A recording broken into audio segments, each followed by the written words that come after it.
നമസ്കാരം. 9 മണി വാർത്ത ആരംഭിക്കുകയാണ്.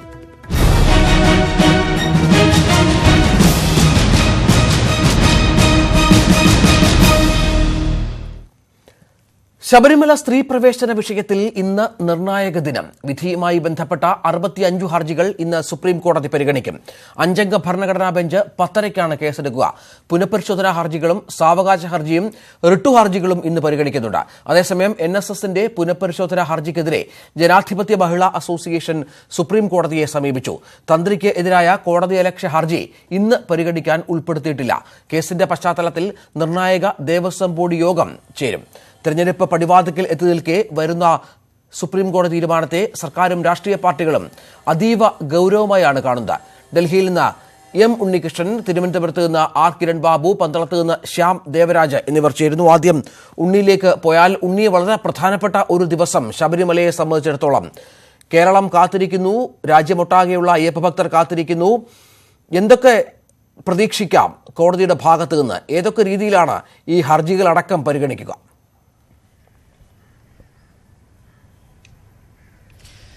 രഞ്ജിത്ത്, അതീവ നിർണായകമായ നടപടികൾ ശബരിമല ഹർജികളിൽ രാവിലെ 10:30 തന്നെ ചീഫ് ജസ്റ്റിസിന്റെ കോടതിയിൽ ആരംഭിക്കും. 1-ാം നമ്പർ കോടതിയിൽ നടക്കുന്ന ഭരണഘടനാ ബെഞ്ചിന്റെ സിറ്റിംഗിൽ ചീഫ് ജസ്റ്റിസിനൊപ്പം ജസ്റ്റിസുമാരായ RF Nariman, DY Chandrachud, AM Khanwilkar, Indu Malhotra എന്നിവരാണ് ഈ ബെഞ്ചിൽ ഉള്ള മറ്റ് 4 അംഗങ്ങൾ. ഏതായാലും സെപ്റ്റംബർ 28-ാം തീയതിയാണ് ശബരിമലയിൽ യുവതീ പ്രവേശനം അനുവദിച്ചുകൊണ്ടുള്ള സുപ്രീം കോടതിയുടെ നിർണായക വിധി വന്നിരുന്നത്. അതിനുശേഷമുള്ള 4 മാസമായി ഉയരുന്ന നിർണായക ചോദ്യങ്ങൾക്കാണ് ഇന്ന് സുപ്രീം കോടതിയിൽ നിന്നും മറുപടി പ്രതീക്ഷിക്കപ്പെടുന്നത്. വിശ്വാസത്തിനൊപ്പം സ്ത്രീ സമത്വത്തിനൊപ്പമാണോ സുപ്രീം കോടതി നിലനിൽക്കുക എന്ന ചോദ്യം തന്നെയാണ് വളരെ പ്രസക്തമായിട്ടുള്ളത്. ശബരിമല യുവതീ പ്രവേശന വിധി കോടതി പുനഃപരിശോധിക്കുമോ, അല്ല വിധിയിൽ ഉറച്ചു നിന്നുകൊണ്ട് വിധിക്കെതിരായ പുനഃപരിശോധനാ ഹർജികളടക്കം തള്ളുമോ എന്നതാണ് ഇന്ന് കോടതിയിൽ നിന്നും അറിയേണ്ട ചോദ്യം. 65 ഹർജികളാണ് ഭരണഘടനാ ബെഞ്ചിന്റെ പരിഗണനയ്ക്കായി ഇന്ന് ഉൾപ്പെടുത്തിയിട്ടുള്ളത്. അതിനു പുറമെ ഇടപെടുന്നതിനായുള്ള 4 അപേക്ഷകളും കോടതിയുടെ പരിഗണനയ്ക്കെത്തും. 56 പുനഃപരിശോധനാ ഹർജികളാണ് സമർപ്പിക്കപ്പെട്ടിട്ടുള്ളത് യുവതീ പ്രവേശന വിധിക്കെതിരെ. സമീപകാലത്ത് തന്നെ സുപ്രീം കോടതിയുടെ ചരിത്രത്തിൽ ഏറ്റവും കൂടുതൽ പുനഃപരിശോധനാ ഹർജികൾ ഫയൽ ചെയ്യപ്പെടുന്ന ഒരു കേസ് കൂടിയായി ശബരിമല കേസ് മാറാനുള്ള സാധ്യതയാണുള്ളത്. തന്ത്രി അടക്കമുള്ളവർ നൽകിയ പുനഃപരിശോധനാ ഹർജിയിൽ പറഞ്ഞിരിക്കുന്നത് ഈ യുവതീ പ്രവേശന വിധി വിശ്വാസികളുടെ വാദവും അവരുടെ അവകാശങ്ങളും പരിശോധിക്കാതെയുള്ളതാണ്. അതുകൊണ്ട് തന്നെ വിധി ഭരണഘടനാ വിരുദ്ധമായി പ്രഖ്യാപിക്കണമെന്ന ആവശ്യമാണ് ഉന്നയിച്ചിട്ടുള്ളത്. അയ്യപ്പൻ നൈഷ്ഠിക ബ്രഹ്മചാരിയാണ്. ഭരണഘടനയുടെ 25-ാം അനുച്ഛേദ പ്രകാരം പ്രതിഷ്ഠയ്ക്കുള്ള അവകാശങ്ങൾ പരിഗണിക്കാതെയാണ് ഈ വിധി പ്രഖ്യാപിച്ചിട്ടുള്ളത്. നൈഷ്ഠിക ബ്രഹ്മചാരി സ്വഭാവം കാരണമാണ് ശബരിമലയിലെ നിയന്ത്രണങ്ങൾ, അല്ലാതെ ആർത്തവം കാരണമല്ല എന്നും NSS അടക്കമുള്ളവർ നൽകിയ പുനഃപരിശോധനാ ഹർജികളിൽ വാദിച്ചിട്ടുണ്ട്. ഏതായാലും ഇന്നിപ്പോൾ ഭരണഘടനാ ബെഞ്ച് ഈ കേസ് പരിഗണിക്കുമ്പോൾ പ്രധാനമായും 5 സാധ്യതകളാണ് നിയമവൃത്തങ്ങൾ കൽപ്പിക്കുന്നത്. അതിൽ ആദ്യത്തെ സാധ്യത ഈ പുനഃപരിശോധനാ ഹർജികളും ഒപ്പം റിട്ട് ഹർജികളും സംസ്ഥാന സർക്കാർ നൽകിയ ഹർജികളടക്കം തള്ളിക്കൊണ്ട് ഇതുമായി ബന്ധപ്പെട്ട വിവാദങ്ങൾക്ക് സുപ്രീം കോടതി ഇതോടുകൂടി വിരാമമിടുക എന്നുള്ളത്. മറ്റൊരു കാര്യം, ഈ പുനഃപരിശോധനാ ഹർജികൾ പരിശോധിക്കുന്നതിനായി സുപ്രീം കോടതി തീരുമാനിക്കുക. അതിന്റെ ഭാഗമായി ഈ പുനഃപരിശോധനാ ഹർജികളിൽ വാദം കേൾക്കുന്നതിനായി കേസിൽ സമയക്രമം നിശ്ചയിച്ചുകൊണ്ട് മറ്റ് തീയതികളിലേക്ക് കേസ് മാറ്റിവെക്കുക എന്നതാണ് രണ്ടാമത്തെ സാധ്യത. മൂന്നാമതായി, പുനഃപരിശോധിക്കുന്നതിന്റെ ഭാഗമായി നോട്ടീസ് അയച്ചുകൊണ്ട് നേരത്തെയുള്ള യുവതീ പ്രവേശന വിധി കോടതി സ്റ്റേ ചെയ്യുക. നാലാമതായി, പുനഃപരിശോധിക്കാൻ നോട്ടീസ് അയക്കുമെങ്കിലും ഈ വിധി സ്റ്റേ ചെയ്യാതിരിക്കുക, അതായത് യുവതീ പ്രവേശന വിധി സ്റ്റേ ചെയ്യാതെ അത് പ്രാബല്യത്തിലുണ്ട് എന്നൊരു സാഹചര്യം ഉണ്ടാക്കുക. അഞ്ചാമതായി, വിപുലമായ ബെഞ്ചിന്റെ പരിഗണനയ്ക്കായി ഈ കേസ് വിടുക എന്നതാണ് സാധ്യത. ആ സാധ്യതയാണെങ്കിൽ 7-അംഗ ബെഞ്ചിന്റെയോ മറ്റോ പരിഗണനയ്ക്ക് ഈ കേസ് വിടാനുള്ള സാധ്യതയാണുള്ളത്. ഏതായാലും ഈ 5-അംഗ ഭരണഘടനാ ബെഞ്ചിൽ ജസ്റ്റിസ് ഇന്ദു മൽഹോത്ര മാത്രമാണ് ഇതിനകം തുറന്ന് വിധിക്കെതിരായ നിലപാട് പ്രഖ്യാപിച്ചിട്ടുള്ളത്. ചീഫ് ജസ്റ്റിസ് രഞ്ജൻ ഗൊഗോയ് ബെഞ്ചിലെ പുതിയ അംഗമാണ്. അദ്ദേഹത്തിന്റെ നിലപാട് എന്തെന്ന് ഉള്ളത് വളരെ നിർണായകമായി മാറും. ആ നിലപാട് മറ്റംഗങ്ങളെ കൂടി സ്വാധീനിക്കുമോ, അങ്ങനെ ഒരു ഭൂരിപക്ഷ നിലപാടിന്റെ അടിസ്ഥാനത്തിൽ വിധി പുനഃപരിശോധിക്കുന്നതിലേക്ക് കാര്യങ്ങൾ എത്തുമോ എന്നതും അറിയേണ്ടതുണ്ട്. ഏതായാലും ഇപ്പോൾ നിരവധി മുതിർന്ന അഭിഭാഷകരാണ് ഈ കേസിൽ ഹാജരാകാൻ പോകുന്നത്. സംസ്ഥാന സർക്കാരിന് വേണ്ടി മുതിർന്ന അഭിഭാഷകരായ ജയദി ഗുപ്തയും വിജയ് ഹൻസാരികയും ഹാജരാകും. ദേവസ്വം ബോർഡിന് വേണ്ടി രാകേഷ് ദ്വിവേദിയും ഒപ്പം CU സിംഗുമായിരിക്കും ഹാജരാവുക. നിരവധി അപേക്ഷകൾ ഈ വിധിയെ അനുകൂലിച്ചുകൊണ്ടും സുപ്രീം കോടതിയിൽ ഫയൽ ചെയ്യപ്പെട്ടിട്ടുണ്ട്. അതുകൊണ്ട് ഇന്ന് എല്ലാ അപേക്ഷകളിലും ഹർജികളിലും വാദം കേൾക്കുമോ അല്ല മറ്റൊരു ദിവസത്തേക്ക് മാറ്റിവെക്കുമോ തുടങ്ങിയ കാര്യങ്ങളൊക്കെ തന്നെയാണ് അറിയാനുള്ളത് ഹർജി പരിഗണിക്കാനായി പോകുമ്പോൾ. R. കിരൺ ബാബുവും തിരുവനന്തപുരത്തും ചേരുന്നു. കിരൺ, സർക്കാരിനും നിർണായകമായ ഒരു ദിവസമാണ് ഇന്ന്. ഈ ഹർജികളെല്ലാം തള്ളിയാലും അല്ലെങ്കിൽ അത് വാദം കേൾക്കാൻ തീരുമാനിച്ചാലും ഒക്കെ സർക്കാർ അതുമായി ബന്ധപ്പെട്ട നടപടിക്രമങ്ങൾ സ്വീകരിക്കേണ്ടി വരും. ഒപ്പം വരാനിരിക്കുന്ന തെരഞ്ഞെടുപ്പിലും വലിയ ചർച്ചാ വിഷയമായി സംഭവം മാറുമെന്ന കാര്യത്തിൽ യാതൊരു മാറ്റവും ഉണ്ടാകാൻ സാധ്യതയില്ല. പ്രത്യേകിച്ചും ദേവസ്വം ബോർഡ് യോഗവും ചേരുന്ന പശ്ചാത്തലമുണ്ട്. എന്താണ് സർക്കാർ തലത്തിൽ ഇതുമായി ബന്ധപ്പെട്ട് ലഭിക്കുന്ന അല്ലെങ്കിൽ അവർ സ്വീകരിക്കാൻ പോകുന്ന നടപടികൾ? അവരുടെ ജാഗ്രത ഇക്കാര്യത്തിൽ എങ്ങനെയാകും? എന്താണ് വിവരങ്ങൾ?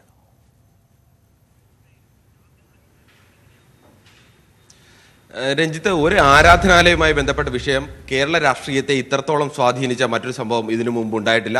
ഇത് ഒരു ലോക്സഭാ തെരഞ്ഞെടുപ്പിന്റെ വക്കിൽ നിൽക്കുകയാണ് കേരളം. അതുകൊണ്ട് തന്നെ ഇതിൽ സുപ്രീം കോടതിയുടെ തീരുമാനം സർക്കാരിന് മാത്രമല്ല പ്രതിപക്ഷ മുന്നണികൾക്കും ഒരേപോലെ വളരെ പ്രധാനപ്പെട്ടതാണ്. അത് നിർണായകവുമാണ്. പല മണ്ഡലങ്ങളിലെയും തെരഞ്ഞെടുപ്പിനെ പോലും സ്വാധീനിക്കാൻ കഴിവുള്ള ഒരു വിഷയം കൂടിയാണ് ശബരിമല വിഷയം. അത്രത്തോളം വലിയ സമരങ്ങളും വലിയ പ്രക്ഷോഭങ്ങളുമാണ് കേരളത്തിൽ നടന്നത്. സർക്കാരിനെ സംബന്ധിച്ച് ഇന്ന് കോടതി ഈ ഹർജികളെല്ലാം തള്ളുകയാണെങ്കിൽ സർക്കാരിന് അത് വലിയ വിജയമാണ്. അത് നൽകുന്ന ആശ്വാസം വളരെ വലുതായിരിക്കും. സർക്കാരിന്റെ നിലപാട് കോടതി അംഗീകരിക്കുന്നു. അത് സർക്കാരിന് വലിയ വിജയമാവുകയും ഒപ്പം തന്നെ അത് പ്രതിപക്ഷത്തെ രണ്ട് മുന്നണികൾക്കും UDF-നും NDA-ക്കും ഒരുപോലെ കനത്ത തിരിച്ചടിയാവുകയും ചെയ്യും. അങ്ങനെയല്ല, മറിച്ച് ഇതെല്ലാം സ്വീകരിക്കാനും ഒരു സ്റ്റേ ചെയ്യാനുമാണ് തയ്യാറാവുന്നെങ്കിൽ സ്വാഭാവികമായും സർക്കാർ പ്രതിരോധത്തിലാവും. എന്തുകൊണ്ട് സർക്കാർ ഇത്ര തിടുക്കപ്പെട്ടു? ഇതിനൊരു നിയമപരമായി സർക്കാരിന്റെ വഴി ശരിയാണെങ്കിലും നിയമത്തിന് മുന്നിലും കോടതിക്ക് മുന്നിലും സർക്കാരിന് നിയമം നടപ്പാക്കാൻ ബാധ്യതയുണ്ട്. പക്ഷേ തിടുക്കം കാണിച്ചു. എന്തിനാണ് ഇങ്ങനെ തിടുക്കം കാണിച്ചത്? കോടതിയുടെ പരിഗണനയിലുള്ളപ്പോൾ പുനഃപരിശോധിക്കുമ്പോൾ തിടുക്കം കാണിച്ചത് എന്നുള്ള ഒരു ചോദ്യത്തിന്, പ്രതിപക്ഷം ഉയർന്ന ചോദ്യത്തിന് സർക്കാരിന് മറുപടി പറയുക പ്രയാസമാവും. അതുകൊണ്ട് തന്നെ സർക്കാരിനെ സംബന്ധിച്ച് ഇത് അതീവ ജാഗ്രതയോടുകൂടി അല്ലെങ്കിൽ അതീവ ആകാംക്ഷയോടുകൂടിയാണ് അവർ കാത്തിരിക്കുന്നത്. ഈ വിധി സംബന്ധിച്ച് ഇതല്ല കേസ് നീട്ടിവെക്കുകയാണെങ്കിൽ തൽക്കാലത്തേക്ക് ഇരു മുന്നണികൾക്കും അല്ലെങ്കിൽ വലിയൊരു ലാർജർ ബെഞ്ചിൽ വിടുകയാണെങ്കിലും ഈ എല്ലാ മുന്നണികൾക്കും ഒരേപോലെ അത് ആശ്വാസമാണ്. തൽക്കാലം അവരുടെ എല്ലാം വാദങ്ങൾ ശരിയാണ്, കോടതി പരിഗണിക്കുന്നുണ്ട് എന്ന് പറഞ്ഞു നിൽക്കാനെങ്കിലും അത് സർക്കാരിനും കഴിയും. അതോടൊപ്പം തന്നെ UDF-നും NDA-ക്കും കഴിയും. ഈ മൂന്ന് മുന്നണികളും ഇന്നത്തെ വിധി എന്താവും അതനുസരിച്ച് എന്ത് തുടർ നിലപാട് എടുക്കണം എന്നത് സംബന്ധിച്ചും ഒരു മുൻകൂട്ടി ചില ധാരണകൾ എടുത്തിട്ടുണ്ട്. സർക്കാർ ഇതിന്റെ ഭാഗമാണ്. വളരെ നേരത്തെ തന്നെ പറഞ്ഞത് കോടതി ഇപ്പോൾ വിധിച്ചിരിക്കുന്നത് യുവതി പ്രവേശനം അനുവദിച്ചുകൊണ്ടാണ്. ഇനി നാളെ കോടതി അതല്ല മറിച്ച് വിധിക്കുന്നുവെങ്കിൽ അതും നടപ്പാക്കാൻ സർക്കാർ ബാധ്യസ്ഥമാണ്. എന്താണ് കോടതി വെച്ചത് അതിനപ്പുറത്തേക്ക് ഒരു താല്പര്യം സർക്കാരിനില്ല എന്നാണ് സർക്കാരിന്റെ ഔദ്യോഗിക വാദം.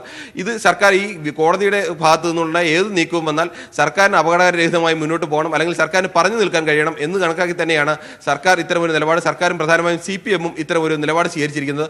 പ്രതിപക്ഷത്തെ സംബന്ധിച്ച് ഇന്ന് വിധി പൂർണ്ണമായും ഈ ഹർജികളെല്ലാം തള്ളിക്കളയുകയാണെങ്കിൽ, ഈ വിധി ശരിവെച്ചുകൊണ്ട് നിലനിൽക്കുകയാണെങ്കിൽ പ്രതിപക്ഷം പൂർണ്ണമായും പറയാൻ പ്രതിപക്ഷത്തിന് വാക്കുകളില്ലാതാവും. പ്രതിപക്ഷത്തിന്റെ നിലപാട് തന്നെ ഇനി പുനഃപരിശോധിക്കേണ്ടി വരും. BJP നേരത്തെ തന്നെ നിലപാട് വ്യക്തമാക്കിയിട്ടുണ്ട്. കോടതി വിധി എന്തു തന്നെയായാലും ഞങ്ങളുടെ നിലപാടിൽ മാറ്റമില്ല, ഞങ്ങൾ ആ സമരവുമായി മുന്നോട്ട് പോകും, ഞങ്ങൾ ഇത് അനുവദിക്കില്ല. കോടതി വിധിയെ ഞങ്ങൾ അംഗീകരിക്കുന്ന പ്രശ്നമില്ല. പക്ഷേ ഇത് ഔദ്യോഗികമായി കോടതി വിധിക്ക് ശേഷം പറയാൻ BJP ഒരു രാഷ്ട്രീയ പാർട്ടി ആയതുകൊണ്ട് തന്നെ BJP-ക്ക് ബുദ്ധിമുട്ടുണ്ടാവും. പക്ഷേ ശബരിമല കർമ്മസമിതി അടക്കം സംഘപരിവാർ നേതൃത്വം നൽകുന്ന സംഘടനകൾക്ക് അത്തരം ബുദ്ധിമുട്ടുകളില്ല. ഇപ്പോഴും സമരങ്ങൾ പ്രധാനമായി നടക്കുന്നത് ഇത്തരം സംഘടനകളുടെ നേതൃത്വത്തിലാണ്. അതുകൊണ്ട് തന്നെ അവർ ആ ഒരു നിലപാടുമായി മുന്നോട്ട് പോകും. മറ്റൊന്ന് ഇനി കോൺഗ്രസിന്റെ വിഷയമാണ്. കോൺഗ്രസും UDF-ഉം എടുത്തിരിക്കുന്ന നടം വീണ്ടും കോടതി ഈ വിധിയെ അംഗീകരിക്കുകയാണെങ്കിൽ അല്ലെങ്കിൽ പുനഃപരിശോധന ഹർജികളെല്ലാം തള്ളിക്കളയുകയാണെങ്കിൽ കോൺഗ്രസിനെ സംബന്ധിച്ചാണ് നിലപാടിൽ പുനഃപരിശോധന ആവശ്യമായി വരുന്നത്. കോൺഗ്രസിന് ഒരു വിഭാഗം നേതാക്കളെങ്കിലും പൊതുവെ ഇങ്ങനെ ഒരു വിധിക്കെതിരായിട്ടുള്ള നിലപാടാണ്, വിശ്വാസികൾക്കൊപ്പം എന്നുള്ള നിലപാടാണ് സ്വീകരിച്ചിരിക്കുന്നതെങ്കിൽ പോലും സുപ്രീം കോടതി വിധിക്കെതിരായ ഒരു നിലപാടിലേക്ക് കോൺഗ്രസ് പരസ്യമായി പോകാൻ കോൺഗ്രസിന് ബുദ്ധിമുട്ടുണ്ട്. കോൺഗ്രസിലെ ഒരു വിഭാഗം നേതാക്കൾക്കും ഇതിന് വിയോജിപ്പുണ്ട്. നേരത്തെ തന്നെ ഇത്തരം വിയോജിപ്പുള്ള നേതാക്കളടക്കം ആ വിയോജിപ്പ് പരസ്യമായി പ്രകടിപ്പിക്കാതെ മാറി നിൽക്കുകയായിരുന്നു. അങ്ങനെ ഒരു സാഹചര്യത്തിലേക്ക് വന്നാൽ കോൺഗ്രസിനെ സംബന്ധിച്ച് വീണ്ടും ഒരു യോഗം ചേർന്ന് അവർ ഏതെങ്കിലും ഒരു നിലപാട്, അല്ലെങ്കിൽ കോടതി തള്ളിയാൽ എന്ത് സ്വീകരിക്കണം, അല്ലെങ്കിൽ കോടതി തള്ളിയില്ലെങ്കിൽ എന്ത് സ്വീകരിക്കണം എന്ന് സംബന്ധിച്ച് ഒരു മുൻകൂർ ജാമ്യത്തിലുള്ള ഏതെങ്കിലും ഒരു നിലപാട് കോൺഗ്രസ് നേരത്തെ വ്യക്തമാക്കിയിട്ടില്ല. അതുകൊണ്ട് തന്നെ അത്തരമൊരു വിഷയം വന്നാൽ കോൺഗ്രസ് വീണ്ടും വലിയ ചർച്ചകളിലേക്കും വലിയ സംവാദങ്ങളിലേക്കും ഒക്കെ പോകാൻ സാധ്യതയുണ്ട്. അതിനുശേഷമാവും കോൺഗ്രസ് ഒരു നിലപാട് സ്വീകരിക്കുക. ഇപ്പോഴത്തെ സാഹചര്യത്തിൽ സർക്കാരിന്റെ നിലപാട് കോൺഗ്രസിന് അനുകൂലമാകും എന്നാണ് പൊതുവെ കോൺഗ്രസ്സുകാർ കണക്കുകൂട്ടുന്നത്. ഇത് സർക്കാരിനെതിരെ ഒരു വിഭാഗം വിശ്വാസികളുടെ വികാരമുണ്ട്. ഈ വിശ്വാസികളുടെ വികാരം ഇടതുമുന്നണി സ്ഥാനാർത്ഥിയെ പരാജയപ്പെടുത്താൻ വേണ്ടിയാവും അവർ ഉപയോഗിക്കുക. NSS അടക്കമുള്ളവരുടെ വികാരം അങ്ങനെയാണ്. അതിന് പരാജയപ്പെടുത്താൻ ശ്രമിക്കും. അതിന് ഇടതുമുന്നണി കേരളത്തിലെ രാഷ്ട്രീയ സാഹചര്യം ഈ ശബരിമല വിധിയുമായി ബന്ധപ്പെട്ട് ഓരോ നിമിഷവും നോക്കിയിരിക്കുകയാണ് രാഷ്ട്രീയ പാർട്ടികൾ. പ്രത്യേകിച്ചും മുന്നണികൾ സ്വീകരിച്ച നിലപാട് ഒക്കെ വളരെ നിർണായകമായി പോകുന്ന സാഹചര്യം. സർക്കാർ എടുത്ത തീരുമാനമൊക്കെ അത് ധൃതി പിടിച്ചതായോ എന്ന കാര്യമൊക്കെ ഒരുപക്ഷെ ഇന്നത്തെ കോടതിയുടെ തീരുമാനത്തോടുകൂടി അറിയാം എന്നും കരുതാം. ഈ പന്തളത്ത് നിന്ന് ശ്യാം ദേവരാജും ചേരുന്നു വിവരങ്ങളുമായി. ശ്യാമ, പന്തളം രാജകൊട്ടാരമടക്കം ഈ കേസിൽ കക്ഷികളാണ്. ഇന്ന് വിശ്വാസികളുടെ ഒരു പ്രതീക്ഷ, അവർ വിശ്വാസ സംരക്ഷണത്തിനൊപ്പം കോടതി നിന്നേക്കും എന്നു കരുതുന്നുണ്ടോ? എന്താണ് പന്തളത്ത് നിന്ന് ലഭിക്കുന്ന വിവരങ്ങൾ? അവരുമായി ബന്ധപ്പെട്ട് സംസാരിക്കുമ്പോൾ അവരുടെ പ്രതീക്ഷ ഇന്നത്തെ കോടതി നടപടികളുമായി ബന്ധപ്പെട്ട് എന്താണ്?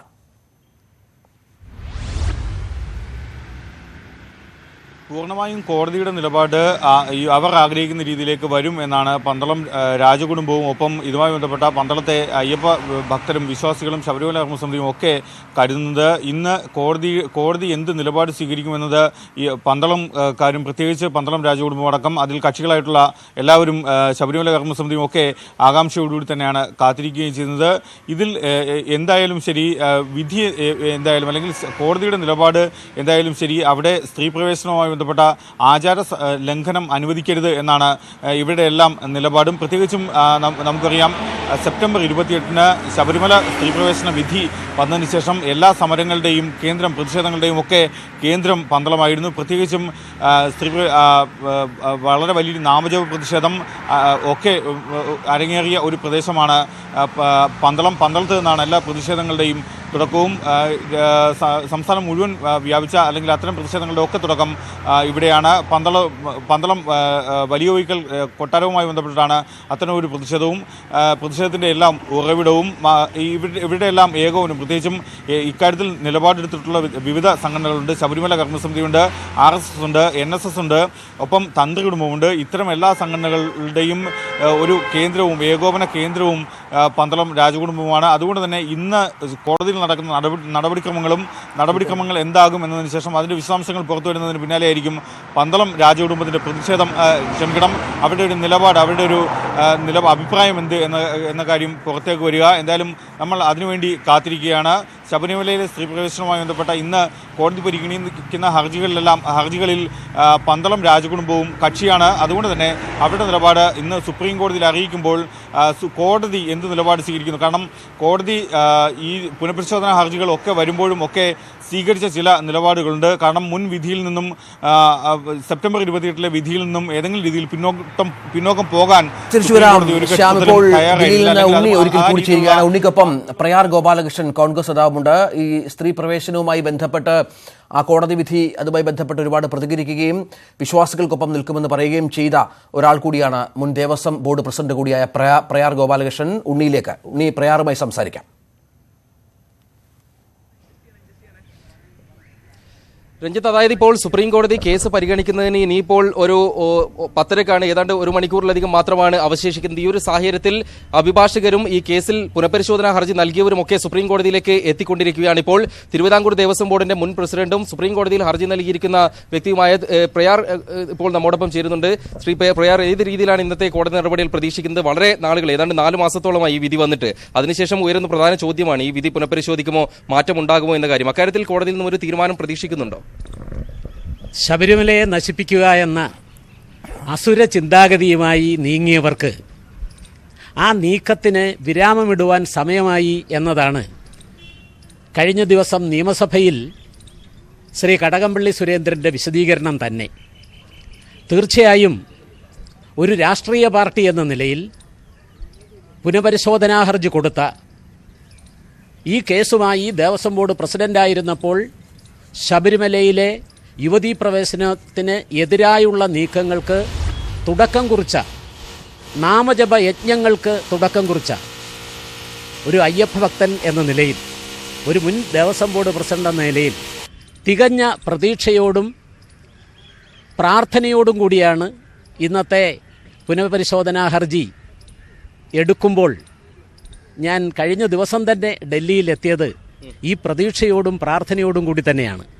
തീർച്ചയായും ആത്യന്തികമായ ഒരു വിജയം അയ്യപ്പ ഭഗവാന്റെ നൈഷ്ഠിക ബ്രഹ്മചാരിത്വം, ശബരിമലയുടെ വിശ്വോത്തര കീർത്തി, വിശ്വാസം നിലനിർത്തുവാനുണ്ടാകും എന്ന് തന്നെയാണ് എൻ്റെ പ്രതീക്ഷ. അതായത് താങ്കൾ സൂചിപ്പിച്ചതുപോലെ കോൺഗ്രസിന് വേണ്ടിയാണ് താങ്കൾ ഹർജി നൽകിയിരിക്കുന്നതെന്ന് കോൺഗ്രസ് നേതാക്കൾ തന്നെ വ്യക്തമാക്കിയതാണ്. കോൺഗ്രസ് നേരിട്ട് ഹർജി നൽകിയില്ല എങ്കിലും താങ്കളെ ചുമതലപ്പെടുത്തുകയായിരുന്നു. അഭിഷേക് സിംഗ്വി ഹാജരാകുമെന്നാണ് നേരത്തെ അറിയിച്ചിരുന്നത്. അതുപോലെ തന്നെയാണോ കാര്യങ്ങൾ? എന്താണ് ഇന്നിപ്പോൾ ഈ ഹർജിയിൽ പ്രധാനമായി ഉന്നയിക്കാൻ പോകുന്ന, ഏറ്റവും പ്രധാനപ്പെട്ട ഈ വിധി പുനഃപരിശോധിക്കണമെന്നതിന് കാരണമായി ഉന്നയിക്കാൻ പോകുന്ന വാദം? ശബരിമലയുടെ യശസ്സും ശബരിമലയുടെ ആചാരനിഷ്ഠയും സൂക്ഷിക്കുക, സംരക്ഷിക്കുക, പരിരക്ഷിക്കുക എന്നതാണ് ഈ കേസുമായി ബന്ധപ്പെട്ട ആത്യന്തികമായ ലക്ഷ്യം. ഒരു രാഷ്ട്രീയ പാർട്ടി എന്ന നിലയിൽ കേസ് കൊടുക്കുകയും തുടർന്ന് പുനഃപരിശോധനാ ഹർജി കൊടുക്കുകയും ചെയ്ത ഏക പാർട്ടി കോൺഗ്രസ് മാത്രമാണ്. ശബരിമലയുടെ പവിത്രതയും പരിശുദ്ധിയും സൂക്ഷിക്കുവാൻ കൊടിയില്ലാതെ, അടിയും പിടിയുമില്ലാതെ, അക്രമമില്ലാതെ, രക്തച്ചൊരിച്ചിലില്ലാതെ, ശബരിമലയുടെ കീർത്തിക്ക് അണുമാത്ര പോലും നഷ്ടവും കഷ്ടവും ഉണ്ടാകാതിരിക്കുവാൻ പ്രവർത്തിച്ച രാഷ്ട്രീയ പ്രസ്ഥാനമാണ് കോൺഗ്രസ് എന്ന് ഞാൻ അഭിമാനപൂർവ്വം പറയുന്നു. പ്രയാർ, ഒപ്പം തന്നെ ഇന്നിപ്പോൾ കോടതിയിൽ നിന്നും പ്രതീക്ഷിച്ച തരത്തിലുള്ള ഒരു വിധി ഉണ്ടാകുന്നില്ല എങ്കിൽ ഏത് തരത്തിലായിരിക്കും നടപടികളുമായി മുന്നോട്ട് പോവുക? അവസാനമായി, ഞാനൊരു ശുഭാപ്തി വിശ്വാസമാണ്. എൻ്റെ അയ്യപ്പ വിശ്വാസമാണ് എന്നെ എല്ലാ തലത്തിലും എല്ലാ രംഗത്തും മുന്നോട്ട് കൊണ്ടുപോയിട്ടുള്ളത്. അതിവിടെയും ഉണ്ടാകും എന്ന് ഞാൻ പ്രതീക്ഷിക്കുന്നു. അനുകൂലമായ വിധി ചേർന്ന് ദില്ലിയിൽ നിന്ന് എം ഉണ്ണികൃഷ്ണനാണ്. ശ്രീജിത്ത് കൂടി ചേരുന്നു ചെങ്ങന്നൂരിൽ. ശ്രീജിത്ത്, ചെങ്ങന്നൂരിൽ ഉള്ള താഴമൺ തന്ത്രി കുടുംബമൊക്കെ ആകാംക്ഷയോടെ കാത്തിരിക്കുകയായിരിക്കും ഈ വിധിയുമായി ബന്ധപ്പെട്ട്. അവരുടെ ഒരു വികാരം അവർ പ്രകടിപ്പിക്കുന്നത്, അവരും ആത്മവിശ്വാസത്തിലാണോ? കോടതി ഭക്തർക്കൊപ്പം നിൽക്കും, തങ്ങളുടെ വിഷയങ്ങൾ കഴിഞ്ഞ മണ്ഡലകാലത്തൊക്കെ ഉണ്ടായ തരത്തിലുള്ള വിഷയങ്ങൾ ഇനി ആവർത്തിക്കില്ല എന്ന രീതിയിലുള്ള പ്രതികരണമാണോ അവരുടെ ഭാഗത്ത് നിന്ന് ലഭിക്കുന്നത്?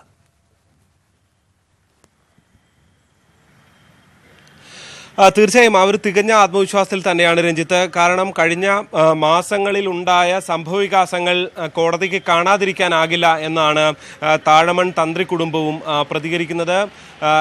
കോടതിയുടെ ഭാഗത്ത് നിന്ന് പലതരത്തിലുള്ള നീക്കങ്ങളും ഉണ്ടായി. ആദ്യം ഇത് കേസ് എല്ലാം ഫയലിൽ സ്വീകരിക്കുന്നു, പക്ഷേ സ്റ്റേ നൽകിയില്ല. അങ്ങനെ പലതരത്തിലുള്ള മാറ്റങ്ങളും കോടതിയുടെ ഭാഗത്ത് നിന്നുണ്ടായിട്ടുണ്ട്. അതുകൊണ്ട് തന്നെ ഇന്നത്തെ വിധി എന്താകും എന്ന കാര്യത്തിൽ തികഞ്ഞ ആകാംക്ഷ തന്നെയാണ് താഴമൺ തന്ത്രി കുടുംബത്തിനുമുള്ളത്. ഒപ്പം തന്നെ തന്ത്രിക്ക് എതിരായ കോടതി അലക്ഷ്യത്തിൻ്റെ കാര്യത്തിലും അതും ഒരുപക്ഷെ കോടതിയിൽ ഇന്നലെ അഭിഭാഷകൻ അത് മുന്നോട്ട് വെച്ച അഭിഭാഷകൻ കോടതിയിൽ ഉണ്ടാകണമെന്ന നിർദ്ദേശമുണ്ടായിരുന്നു. ആ കേസ് വന്നു കഴിഞ്ഞാൽ എന്താകും എന്ന ആകാംക്ഷയും തന്ത്രി കണ്ഠരര് രാജീവരെ സംബന്ധിച്ചുണ്ട്. എന്തായാലും തികഞ്ഞ ആത്മവിശ്വാസം ഇവർ പ്രകടിപ്പിക്കുന്നു. ഒപ്പം തന്നെ ചങ്ങനാശ്ശേരിയിലാണെങ്കിലും NSS ആസ്ഥാനത്ത് ഇതേ ഒരു ആകാംക്ഷ നിലനിൽക്കുന്ന സാഹചര്യമാണുള്ളത്. എന്തായാലും വളരെ ശക്തമായൊരു പോരാട്ടമാണ് വിവിധ വിഭാഗങ്ങളിൽ, ഒരു പരസ്പരമുള്ള ഒരു പോരാണ് ഈ ഒരു വിഷയത്തിൽ ഉണ്ടായിട്ടുള്ളത്. അതുകൊണ്ട് തന്നെ അതിൻ്റെ ഒരു വീറും വാശിയും അതല്ലെങ്കിൽ അതിൻ്റെ ഒരു ആകാംക്ഷയും ഒക്കെ തന്നെ ഇന്നത്തെ സുപ്രീം കോടതി ഒരു വിധി പരിഗണിക്കുന്ന കാര്യത്തിലും ഉണ്ടാകും.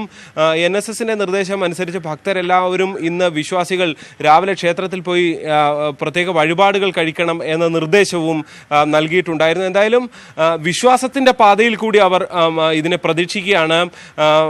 ശബരിമലയെ സംരക്ഷിക്കുന്ന തരത്തിലുള്ള ഒരു വിധിയായിരിക്കും ഉണ്ടാകുക എന്നാണ് ഇത്തരത്തിൽ വിശ്വാസികൾ എന്ന ഒരു പക്ഷം മുന്നോട്ട് വെക്കുന്ന ഒരു ആത്മവിശ്വാസം. എന്തായാലും ഈ വിധി പുറത്തു വന്ന ശേഷം സ്വാഭാവികമായും തന്ത്രി കുടുംബവും ഒപ്പം തന്നെ NSSൻ്റെ ഒക്കെയും പ്രതികരണം പുറത്തു വരുമെന്ന് തന്നെ പ്രതീക്ഷിക്കാം. രഞ്ജിത്ത്, ശ്രീജിത്തും ഉണ്ണിയും അടക്കമുള്ള കിരൺ ബാബു അടക്കമുള്ള ഞങ്ങളുടെ പ്രതിനിധികളാണ് ശബരിമല വിധിയുമായി ബന്ധപ്പെട്ട വിശദാംശങ്ങൾ പങ്കുവച്ചത്. ഒരിടവേളയ്ക്ക് ശേഷം കൂടുതൽ വാർത്തകളുമായി. ഇന്ത്യയുടെ വാർത്താവിനിമയ ഉപഗ്രഹമായ ജിസാറ്റ് 31 വിജയകരമായി വിക്ഷേപിച്ചു. പുലർച്ചെ 2:31 ഫ്രഞ്ച് ഗയാനയിലെ കൌറു സ്പേസ് സ്റ്റേഷനിൽ നിന്നായിരുന്നു വിക്ഷേപണം.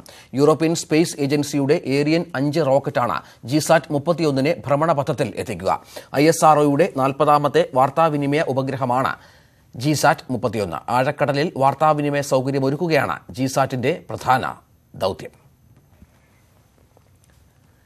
സീറ്റ് വിഭജനത്തിലുള്ള ഇടതുമുന്നണി ഉഭയകക്ഷി ചർച്ചകൾക്ക് ഇന്ന് തുടക്കം. CPM CPI ചർച്ച ഇന്ന് നടക്കും.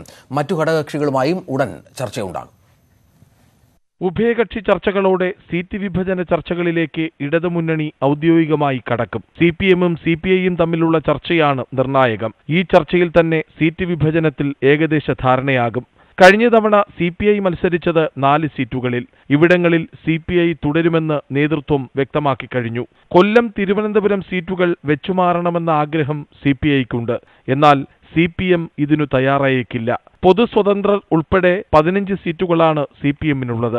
ഇതിനു പുറമെ കഴിഞ്ഞ തവണ JDS മത്സരിച്ച കോട്ടയവും. കോട്ടയത്തിന് പകരം തിരുവനന്തപുരം നൽകണമെന്ന് JDS മുന്നണി നേതൃത്വത്തോട് ആവശ്യപ്പെടും. മുൻ MP നീലലോഹിതദാസൻ നാടാരെ മത്സരിപ്പിച്ചാൽ തിരുവനന്തപുരം തിരിച്ചുപിടിക്കാമെന്നാണ് JDSന്റെ പ്രതീക്ഷ. എന്നാൽ ഇതിനുള്ള സാധ്യത കുറവാണ്. മുന്നണിയിലെ നവാഗതരായ ലോക് താന്ത്രിക് ജനതാദളും ജനാധിപത്യ കേരള കോൺഗ്രസും സീറ്റാവശ്യം ഉന്നയിക്കും. പത്തനംതിട്ടയോ കോട്ടയമോ വേണമെന്നാണ് ജനാധിപത്യ കേരള കോൺഗ്രസിന്റെ ആവശ്യം. ഇതിലൊന്ന് ലഭിച്ചാൽ ഫ്രാൻസിസ് ജോർജ് സ്ഥാനാർത്ഥിയാകും. വടകരയോ കോഴിക്കോടോ ലഭിക്കുമെന്ന പ്രതീക്ഷയിലാണ് ലോക് താന്ത്രിക് ജനതാദൾ. മലബാറിലെ 3-4 സീറ്റുകൾ ഉൾപ്പെട്ട പാനൽ മുന്നണി നേതൃത്വത്തിന് നൽകാനാണ് ഇവരുടെ തീരുമാനം. ന്യൂസ് 18 തിരുവനന്തപുരം. KPCC അധ്യക്ഷൻ മുല്ലപ്പള്ളി രാമചന്ദ്രൻ നയിക്കുന്ന ജനമഹായാത്ര ഇന്ന് കണ്ണൂർ ജില്ലയിൽ പര്യടനം പൂർത്തിയാക്കും. തലശ്ശേരി, പാനൂർ എന്നീ കേന്ദ്രങ്ങളിലാണ് ഇന്ന് യാത്രയ്ക്ക് ജില്ലയിൽ സ്വീകരണം നൽകുക.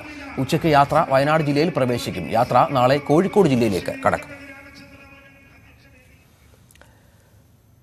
തെരഞ്ഞെടുപ്പ് ഒരുക്കങ്ങൾ വിലയിരുത്താൻ BJP ദേശീയ സംഘടനാ ജനറൽ സെക്രട്ടറി രാംലാൽ ഇന്ന് കേരളത്തിലെത്തും. മുതിർന്ന നേതാക്കളുമായും രാംലാൽ ചർച്ച നടത്തും. ലോക്സഭാ മണ്ഡല ഭാരവാഹികളുടെ യോഗത്തിലും അദ്ദേഹം പങ്കെടുക്കും. CPM നേതാവ് ഉൾപ്പെട്ട പോക്സോ കേസിൽ ഇരയുടെ വെളിപ്പെടുത്തൽ. ഡിവൈഎഫ്ഐക്കാർ ഭീഷണിപ്പെടുത്തുന്നുവെന്ന് പരാതിക്കാരിയായ പെൺകുട്ടി ന്യൂസ് 18നോട് പറഞ്ഞു. വീടിന് മുന്നിൽ എത്തി നിരന്തരം അസഭ്യം വിളിക്കുന്നു. പരീക്ഷ എഴുതാൻ പോയാൽ പെട്രോൾ ഒഴിച്ച് കത്തിക്കും എന്ന് ഭീഷണിപ്പെടുത്തിയതായും +2 വിദ്യാർത്ഥിനി വെളിപ്പെടുത്തി. രാപ്പകൽ വ്യത്യാസമില്ലാതെ ഡിവൈഎഫ്ഐ പ്രവർത്തകർ വീടിനു മുന്നിലെത്തി അസഭ്യം പറയുന്നുവെന്നാണ് പെൺകുട്ടിയുടെ വെളിപ്പെടുത്തൽ. ഭയം കാരണം പഠിക്കാനാവുന്നില്ല. പരീക്ഷ എഴുതാൻ പോകാനും പേടിയാണ്. പെട്രോൾ ഒഴിച്ച് കത്തിക്കുമെന്നാണ് ഡിവൈഎഫ്ഐക്കാരുടെ ഭീഷണിയെന്ന് പെൺകുട്ടി ന്യൂസ് 18നോട് പറഞ്ഞു. എക്സാം എഴുതാൻ വീട്ടിൽ പഠിക്കാൻ സമയത്തുള്ള ചീത്ത വിളി, സാക്ഷി പറയാൻ നിൽക്കുന്നവർ അവരെ കൊല്ലുന്നൊക്കെയാണ് പറയുന്നത്. അവരുടെ കയ്യിൽ പെട്രോൾ ഉണ്ട്, പെട്രോൾ വെച്ചിട്ട് വണ്ടി ഒഴിച്ച് കത്തിക്കെന്നാണ് പറയുന്നത്. പെൺകുട്ടിയെ ആദ്യം അസഭ്യം പറഞ്ഞ ഡിവൈഎഫ്ഐ നേതാവ് പോക്സോ നിയമപ്രകാരം ഇപ്പോൾ റിമാൻഡിലാണ്. മുഖ്യപ്രതിയെ കാണാനെത്തിയ ഡിവൈഎഫ്ഐ പ്രവർത്തകർ മെഡിക്കൽ കോളേജ് പോലീസ് സ്റ്റേഷനിലേക്ക് കല്ലെറിയുകയും പിന്നീട് ഇവരെ തേടി SP Chaitra Teresa John CPM ജില്ലാ കമ്മിറ്റി ഓഫീസ് റെയ്ഡ് ചെയ്യുകയുമായിരുന്നു. തനിക്കും കുടുംബത്തിനും CPMുമായി പ്രശ്നമില്ലെന്നും അസഭ്യം പറഞ്ഞവർ സംഭവത്തെ രാഷ്ട്രീയവൽക്കരിക്കുകയാണെന്നും പെൺകുട്ടി പറഞ്ഞു.